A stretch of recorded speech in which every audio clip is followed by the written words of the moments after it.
대해서 한번 잠깐 살펴보고 성찬에 참여하겠습니다. 성경을 보면은요, 창세기 1장에서 전체 흐름이 주어지는데 거기에는 범죄 이전과 범죄 후로 창세기 2장, 3장 연결을 딱 보면은 나누어집니다. 그래서 3장은 범죄 후의 모습을 소개하고 있는데 범죄 후에 하나님께서 우리에게 약속하신 언약이 있습니다. 그지요? 3장 15절에 누구를 통해서요?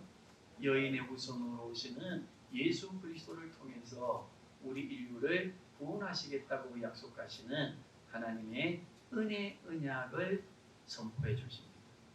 그 선포해 주신 약속을 하나님께서는 지키시기 위해서 역사를 진행해 가시는데 그 언약의 약속을 지키시기 위해서 은혜의 역사를 진행해 가시면서 성경을 보시면은 우리의 죄악된 인간의 모습을 계속해서 같이 소개하고 있습니다.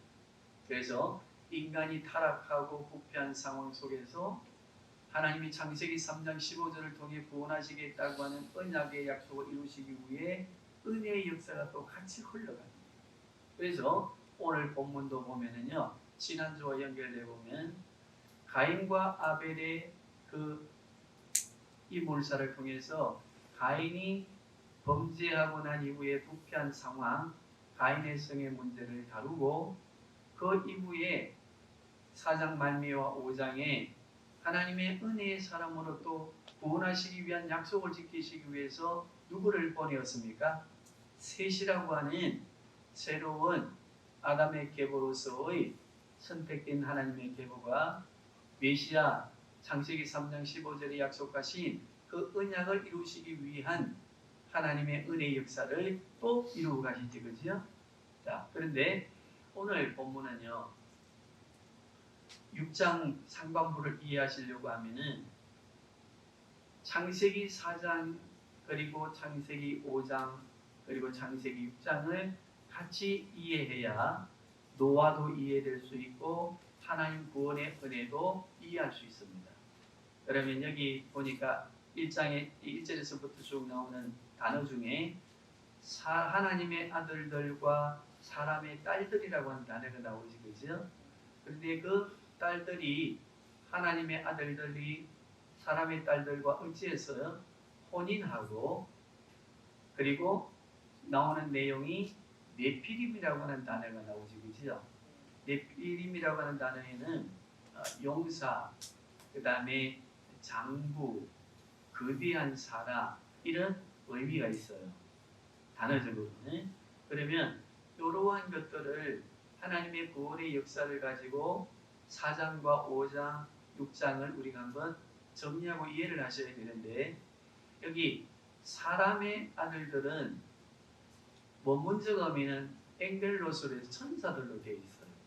그러면은 천사들이 사람의 딸들과 성적인 혼합관계를 가지니까 네피림이라고 하는 큰 거인들이 나왔다 라고 하는 문자적 해석으로 또 해석할 수 있지만 우리는 이 본문의 6장의 말씀을 이해하기 위해서는 문자적인 것을 가지고 전체의 흐름, 맥락 그리고 4장과 5장과 6장을 이어서 보면 여기 사람의 아들들은 누구인고 하면 셋의 계보를 통해서 여호와 이름을 부르고 하나님께 예배하였던 그 거룩한 믿음의 계보를 의미하고요. 여기 사람의 딸들은 누구인가 하면 창세기 4장에 가인의 계보로부터 형성되어졌던 가인의 도성의 그 죄악상에 관한 것들이 그대로 소개되어져 있는데 이 사람의 딸들은 가인의 계보와 세상을 중심으로 살아가는 후예들을 족보를 의미합니다. 그런데 예수를 믿는 이 셋의 계보와 하나님을 잘 섬기는 셋의 계보와 하나님의 아들들과 그리고 가인의 계보로 표현되어지는 세상의 딸들이 서로 어떻게 했습니까? 구별됨이 없고 서로 성적으로나 여러 가지 사상적으로나 모든 것이 혼합되어져서 하나님을 섬기는 하나님의 아들들의 그 거룩함을 상실하게 되고 하나님의 형상을 상실하게 되어지는 그 시대적인 죄악상의 타락을 소개하고 있고요. 그리고 네피림이라고 하는 이 말은 그 시대가 얼마나 힘의 원리에 의해서 폭행과 인권이 무시되고 그리고 하나님의 형상이 없는 육신이 되었기 때문에 그 육신의 욕망을 따라서 살아가게 되어지는 그 타락의 현장을 짧게나마 간결하게 그 시대를 묘사해 주는 말씀인 줄로 우리 성도님들 이해하시면은 원활하게 이해하실 줄로 믿습니다. 그러니까 이 창세기 6장 1절에서 쭉 5절까지 나오는 말씀 중에 이해할 수 있는 단어들 어려웠지만 좀 정리가 됐지 그지요? 하나님의 아들들은 누구라고요? 세세계보.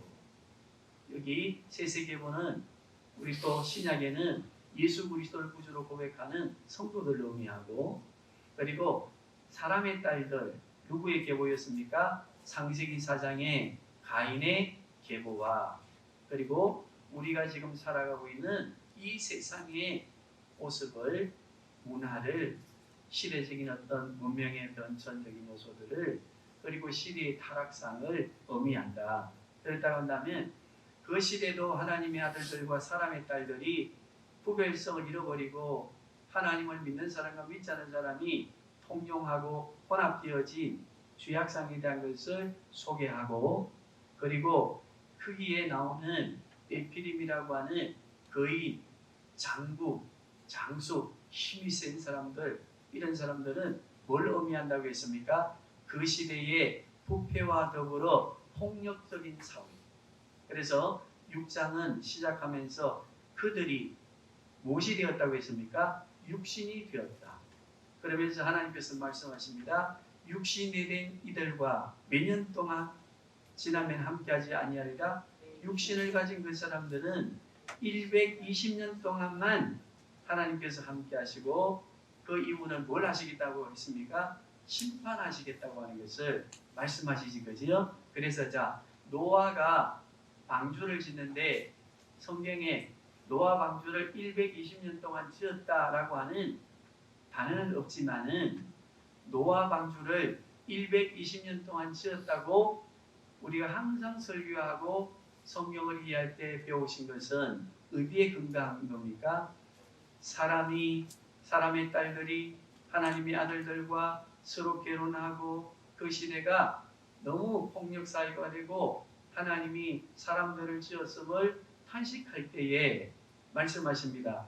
이들이 이 땅에 호흡을 가지고 육신의 호흡을 가지고 호흡하는 날을 몇 년간만 하리라? 120년만 하리라. 그 이후에 무엇이 완성되어집니까? 노아의 방주가 완성되어져서 새로운 하나님의 은혜를 통한 구원의 역사를 이루어 가시지 그지요? 그래서 노아 방주를 몇 년 동안 지었다고 보는 겁니까? 120년 동안 지었다고 우리는 믿고 있습니다. 그러면 하나님께서는 세세계보가 또 타락한다 그지요? 그러니까 하나님께서는 또 타락한 인류를 구원하시기 위한 창세기 3장 15절에 약속을 지켜가시기 위해서 누구를 준비하셨습니까? 그 시대에 오늘 본문의 말씀을 보면요. 에녹과 같은 개념으로 하나님과 동행했다고 하는 그 당대의 의인이었다고 하는 하나님을 기쁘게 했다고 하는 사람 누구를 준비하셨어요? 노아를 준비하셨어요. 그래서 노아라고 하는 이름의 뜻은 뭔가 하면 하나님 앞에 타락하여 하나님의 마음을 아프게 한 소망이 없는 시대이지만 노아를 준비하셨다고 하는 것은 그 타락하고 하나님이 그 사람들을 우리 인간을 지었음을 후회하고 탄식하시지만 그만큼 타락하고 하나님의 진노의 대상들이 되어 있지만 그래도 창세기 3장 15절에 하나님의 약속을 지켜가기 위해서 누구를 준비하는가 하면요. 그 타락한 시대를 세대의 사람들을 위로하고 안위, 보호해 그들에게 희망을 주시기 위해서 누구를 준비하셨다고요? 노아를 준비하셨다는 거예요.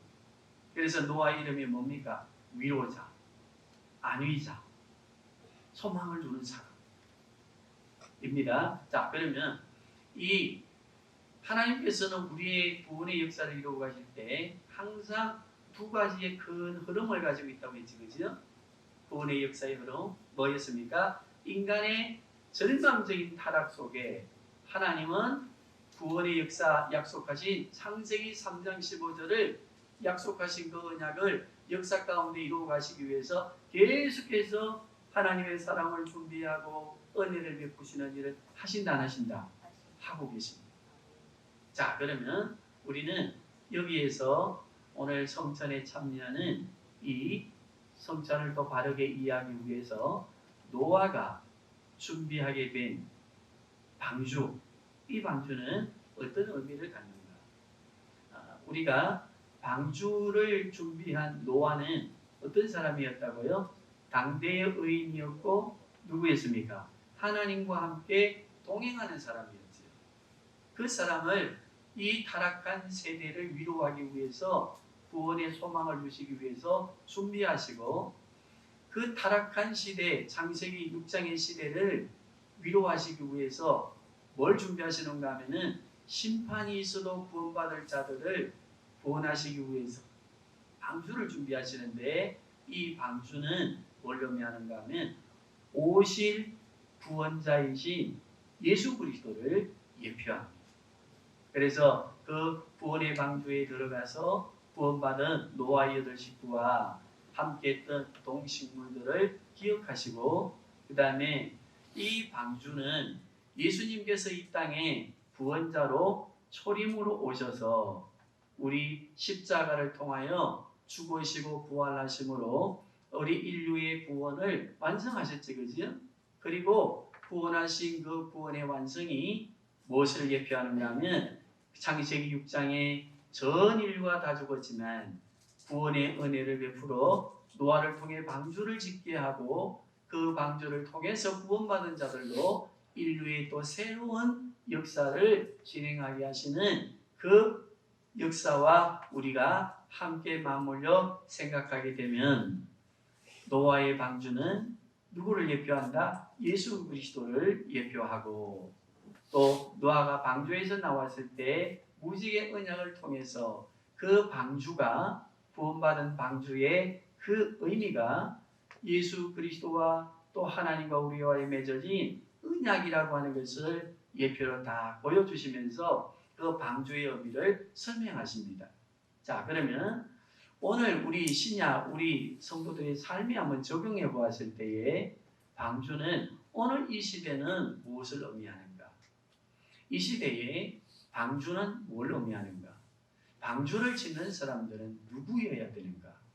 여기에 우리는 에베소서의 말씀이나 신약 성경 전체 말씀을 살펴보게 되어지면은 노아와 같은 당대의 의인이요 하나님과 동행하는 사람들은 누구인가 하면 성령 하나님을 통해서 예수 그리스도를 구주로 고백하는 중생받은 성도들로서 하나님의 자녀의 권세를 가지고 왕같은 제사장의 신분을 가진 성도들이 이 시대에 노아와 같은 하나님과 동행하는 사람들이요 이 당대에 아무리 세상이 타락하여도 예수 그리스도를 구주로 고백하는 우리들은 성도들은 누구입니까?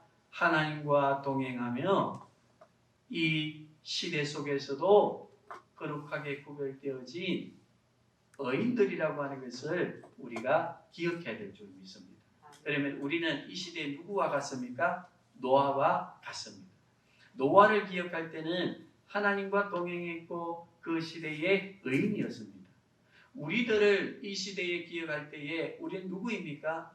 하나님과 동행하는 예수 그리스도를 구주로 고백하고 성령 하나님을 통해서 그리스도를 구주로 고백하고 나의 구원자임을 고백하고 그리고 하나님의 자녀된 권세를 얻고 우리가 하나님 앞에 의인이라고 하는 양자의 칭호, 법적인 칭호를 가지고 이 땅을 거룩한 성도로서 하나님과 동행하는 사람들로 살아가고 있지 않습니까?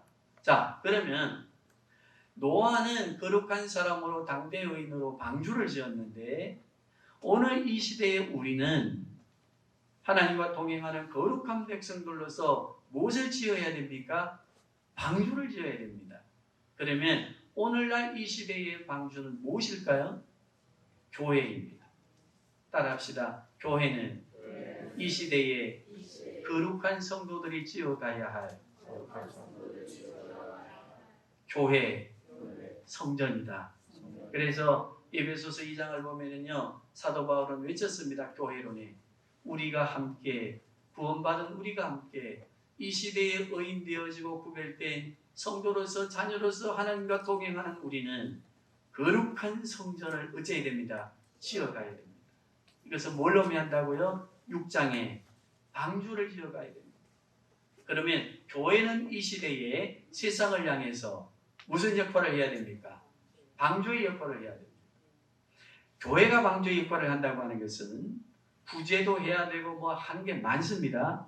조건이 많습니다. 그러나 그것만으로 방주를 지어가는 게 아닙니다. 방주를 지어가는 것은 성전을 지어가는 겁니다. 교회를 세워가는 겁니다. 교회를 지어가는 것인데 교회를 지어가는 것, 성전을 지어가는 것은요, 전도를 의미합니다. 복음을 전하는 것을 의미합니다. 구원의 사람들이 날마다 그에 가는 것을 사도행전과 전체 성경의 내용을 보면 성전을 지어가는 것이라 말씀하셨고, 그리고 방주를 지어가는 것과 같음을, 교회가 지어져 감이 성전 지어가는 것이고 성전 지어가는 것은 방주를 지어가는 것과 같다고 말씀해 주셨습니다. 우리 성도님들, 우리는 구원받은 백성으로 하나님의 거룩한 구별된 성도들로서 이 세상의 당대의 의인들로, 그리고 하나님과 동행하는 거룩한 성도들이지만 우리에게 주어진 사명이 있습니다. 우리를 구원자로 부르신 하나님의 마음이 있습니다. 그 마음은 무엇이라고 했습니까? 이 시대를 구원하는 무엇을 지어라? 방주를 지어라. 방주가 무엇이라고요? 성전이라고 했습니다. 어떤 성전입니까? 이 건물로 지어지는 성전이 아니라 교회 공동체를 의미합니다. 그리스도의 몸된 교회를 지어가라. 그러면 그리스도의 몸된 교회를 지어가는 것은 어떻게 지어간다고 했습니까? 우리가 우리 생명 다하는 날까지 예수 그리스도를 구주로 고백하는 성도들로 전도를 통해서 우리 희생과 헌신을 통해서 성교를 통해서 하나님 앞으로 돌아오게 하는 문영혼들을 통해 교회 성전을 지어가고 이 시대의 방주의 역할을 또 더 튼튼한 방주를 지어가야 된다고 말씀해 주셨습니다. 방주를 지어가야 된다고 하는 이 진행동사의 개념은 언제까지거든 우리가 방주의 역할을 하는 교회를 전도를 통해서 지어가야 되느냐? 그게 바로 심판으로 오실 예수 그리스도, 재림으로 오실 예수 그리스도께서 이 땅에 오실 그날까지 우리는 성전을 지어가며 방주를 지어가며 이 세상의 구원의 사람들을 자꾸자꾸 이 방주를 통해서, 교회를 통해서 구원해 가야 될 줄로 믿습니다. 누가 오실 때까지요? 그 다음에 하나 더 정확한 건요, 나의 생명이 다하는 날까지. 나의 생명이 다하는 날까지, 주님이 이 땅에 오시는 그날까지. 노아의 방주를 지었을 때에 모래심판으로 오신 그분, 교회 방주를 완성해 가는 그때 주님이 재림하셔서 심판하시는 그 백보자 심판의 주님, 그분이 오실 때까지 우리는 방주 교회를 거룩한 성도들의 전도를 통해서 우리 삶의 헌신과 희생을 통해서 지어가야 합니다.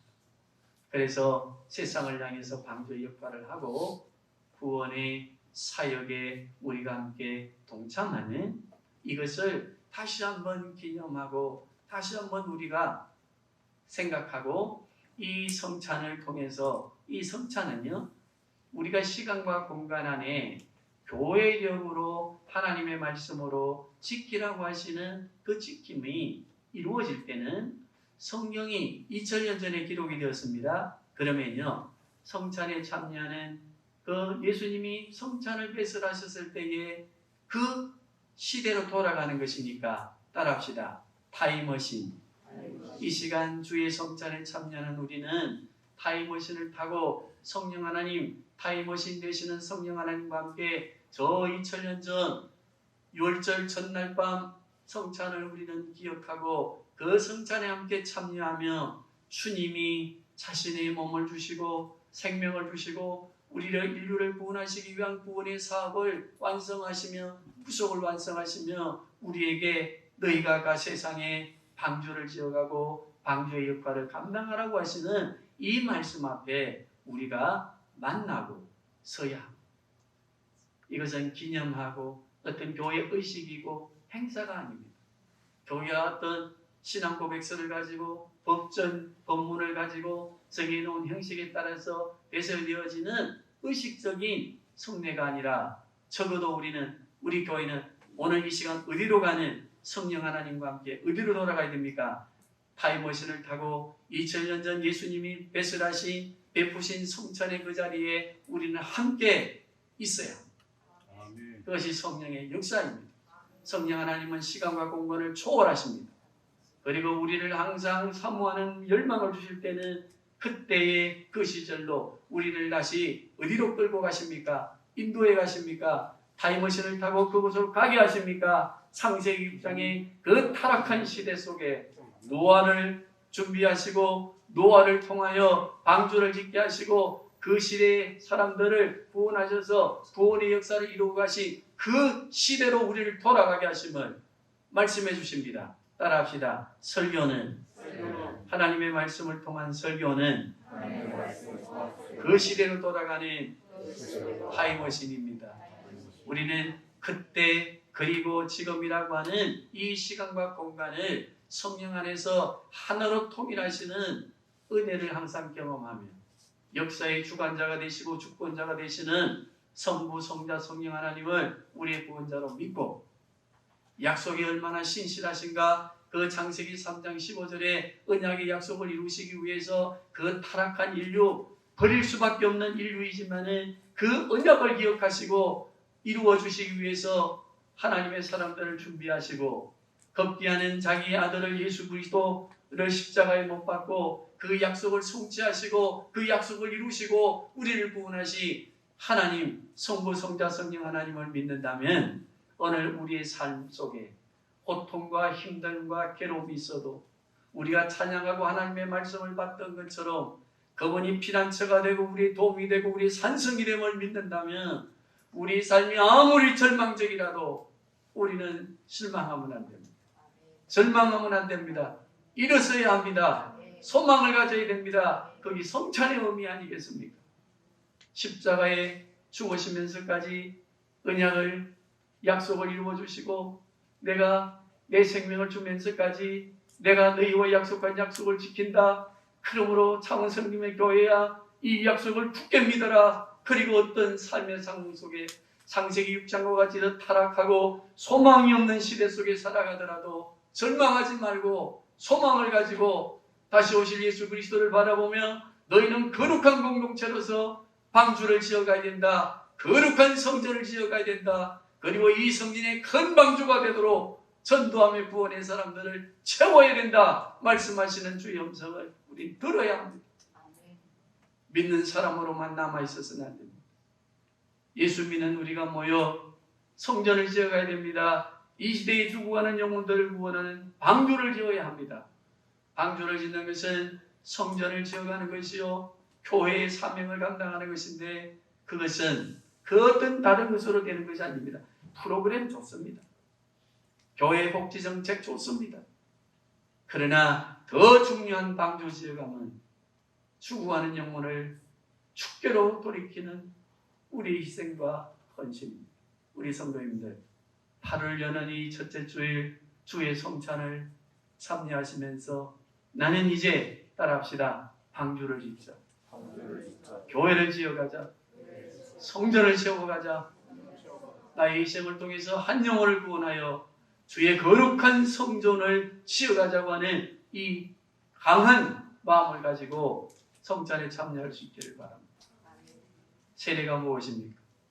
세례는 예수 그리스도와 함께 나는 죽고 예수 그리스도와 함께 나는 살아서 새로운 내 인생의 주인공 되시는 주님과 함께 인생의 역사를 만들어 가겠습니다. 다짐하는 첫 번째 고백이 세례입니다.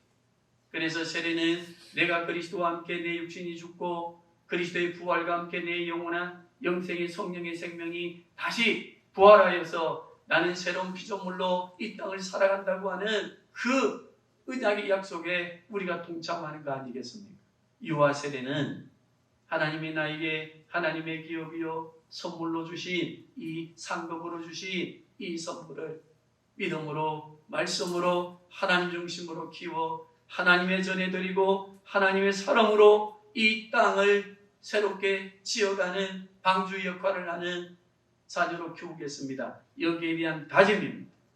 여기에 대한 고백입니다. 이 고백과 다짐하신 것을 딱 마음에 새기시고 세례에 참여하고 또 세례받은 우리는 세례를 기억하고 거룩한 주의 성찬에 참여하며 다짐하십시다. 방주를 더 크게 지어가리라. 아멘.